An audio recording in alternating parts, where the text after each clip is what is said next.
সম্মানিত উপস্থিতি, আমার প্রাণপ্রিয় ফেসবুক বন্ধু, দেশ বিদেশে যেখানে যে অবস্থা আছেন, সকলের প্রতি আমার আন্তরিক সালাম ও অভিনন্দন। আশা করি আল্লাহর রহমতে সকলে ভালো আছেন, সুস্থ আছেন। দীর্ঘ বহুদিন ধরে আপনাদের সাথে আমার কমিউনিকেশনটা অনেকটা দূরত্ব বেড়ে গেছে। তো আসলে আমার ব্যস্ততার কারণে সেটা হয়েছে।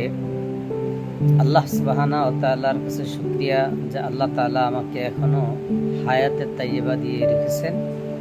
এজন্য আমি শুকরিয়া জ্ঞাপন করি, বলি আলহামদুলিল্লাহ। আল্লাহ তাআলার কাছে শুকরিয়া আদায় করতে হয়।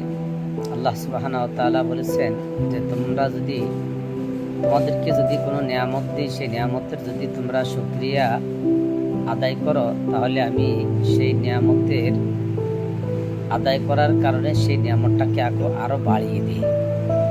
এই জন্য আল্লাহ তাআলার নিয়ামত আমরা ভোগ করার পরে এটার শুকরিয়া আদায় করতে হবে সদা সর্ব অবস্থায়, যেন আমরা সকলে এটা স্মরণ রাখি।